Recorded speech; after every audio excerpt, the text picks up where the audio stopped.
The world is white bone and grey sky. 30,000 years ago, the great ice sheets of the late Pleistocene hold the continent in their grip. For this clan of Homo sapiens, life has contracted to the flickering orange heart of a single fire in a limestone cave. Outside, the wind is a razor, sculpting the endless snow. Inside, the air is thick with the smells of wood smoke, roasting meat, and unwashed bodies. This is the long death of winter, a season of endurance where survival is measured not in successful hunts, but in the careful rationing of what the summer provided.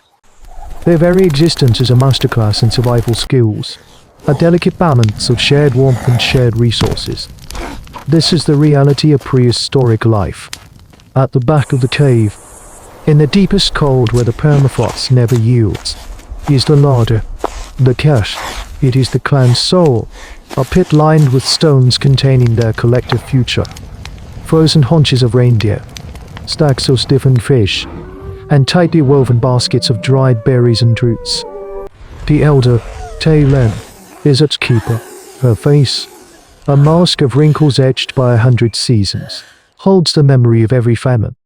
She alone knows the precise calculus of their wealth: how many mouths, how many days until the thaw, how much can be taken for each meal. It is a sacred trust, the foundation of their communal life. These early humans survive because they share everything. But something is wrong. Kaylin feels it before she can prove it. The stack of frozen hairs seems smaller. The basket of coveted honey minus roots feels lighter.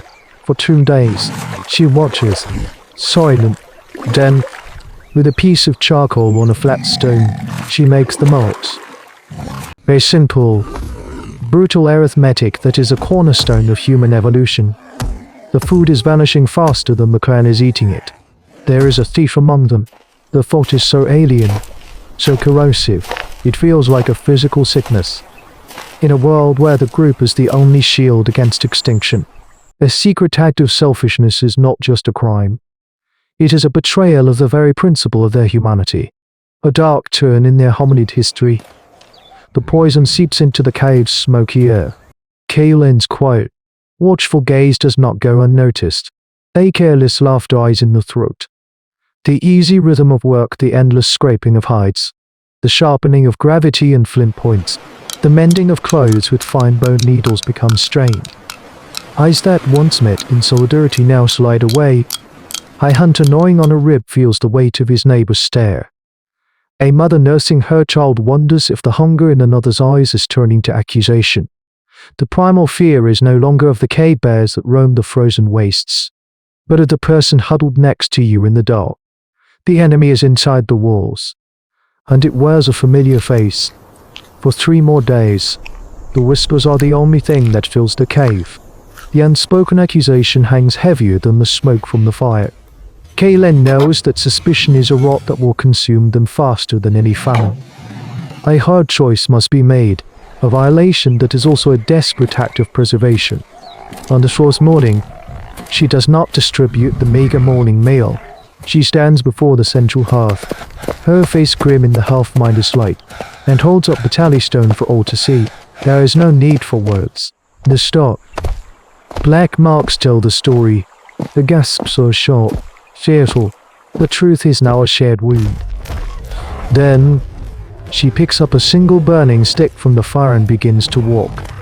Her destination is the first sleeping hollow, a small alcove carved out by a young family. The man, one of the strongest hunters, stands in her way, his jaw tight with fury and shame. Kaylin simply meets his eyes, her gaze ancient and unyielding. The firelight from her makeshift torch dances across their faces. This is the emotional turning point, the moment the unspoken becomes an action. The hunter slowly, reluctantly, steps aside. The clan watches in absolute silence as Kaylin kneels and begins her search. Her hands, gnarled but steady, move through their scattered belongings, a pile of furs, a leather pouch of personal flint tools. A child's toy carved from an antler. It is an excruciating, intimate violation. The air is thick with the community's broken trust. Finding nothing, she moves to the next hollow, and the next. A slow, methodical priestess performing a terrible rite. This is an audit at the dawn of anthropology. Each family she approaches is a knot in the complex web of their kinship. These are her cousins, her nieces, the children she helped bring into the world. Her search is a desecration of that bond, yet it is also a desperate attempt to save it. Their society, like that of all ancient humans who survived the brutal winters of prehistory, is built on a single, unspoken law: reciprocity. You give what you have, and you receive what you need. The thief has broken this sacred covenant, threatening the very logic of their survival. Kaylen's heavy walk is an act of altruism in its harshest form. She is taking the clan's collective shame and anger onto her own shoulders, becoming the object of their fear and resentment in order to excise the cancer that grows among them. She moves past the hollow of a widowed man who refuses to look at her, his pride a shield against the indignity. She searches the space of a young mother who clutches her baby and weeps silently, with each empty minus-handed conclusion. The tension in the cave coils tighter. The innocence of one only deepens the guilt of another. The clan is being torn apart from the inside, each person forced to confront the chilling possibility that their neighbor, their friend, their family, is the shadow in their midst. Kaylen is now halfway through the cave. Only a few hollows remain. Her steps are slow, deliberate, each one heavier than the last, as she walks toward the quietest corner of their world, where a young couple keeps to themselves, their eyes wide with a fear that looks different from all the others. The couple's hollow is small, almost bare. They are recent arrivals, brought into the clan's fold after their own small band was lost to a blizzard the previous winter. They are outsiders, tolerated but not fully woven into the fabric of kinship. As Kaylen approaches, the young woman, barely more than a girl, shrinks back, pulling a heavy bison hide over something on the floor. Her partner stands, but there is no defiance in him, only a hollow mind-aside resignation. Kaylen's torch illuminates the terror on their faces. She does not need to search. With a gentle but firm hand, she moves the hide. There, tucked against the cold limestone, is a small, tightly woven sack. It is heavy. It smells of honey minus root and smoked fish. A collective gasp, sharp and venomous, echoes through the cave. The silence that follows is absolute. A vacuum where trust used to be. The discovery forces a new, terrifying question upon these human ancestors. What now? Justice is an abstract concept. Survival is not. A hard choice confronts them. To cast the couple out would be a death sentence, an act of communal execution into the frozen hellscape outside.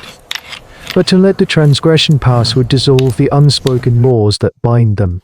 An invitation to chaos when the next famine inevitably arrives. This is the moment a tribe becomes a society.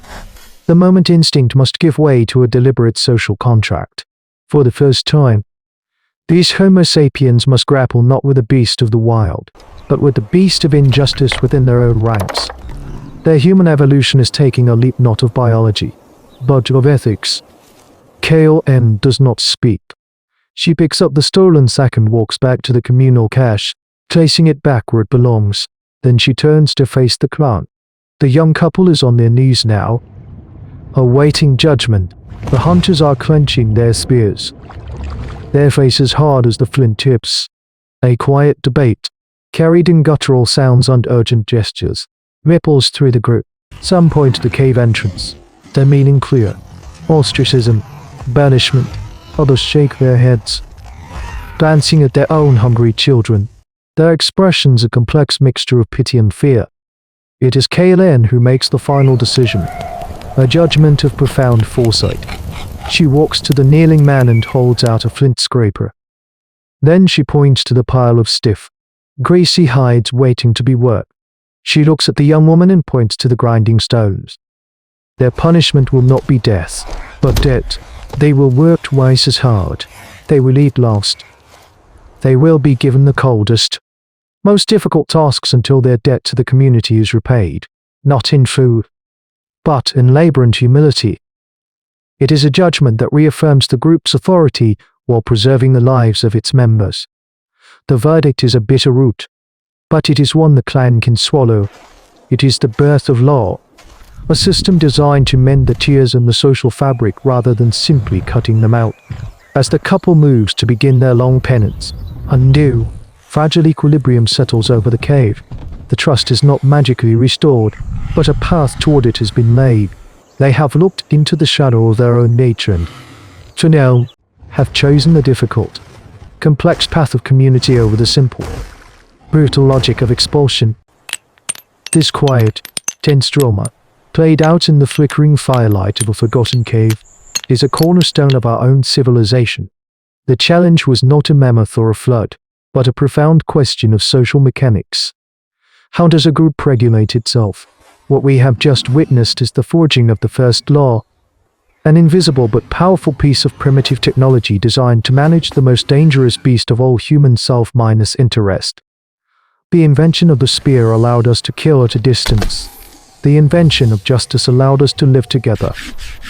That simple verdict, restitution over retribution, was a leap of faith, an investment in the idea that a community could heal itself, that a broken bond was worth mending. Every quoted law, every signed treaty, every unwritten rule of fairness that governs our lives today is a distant echo of that moment.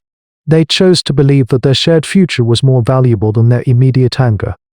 A gamble that became the foundational principle of all human society.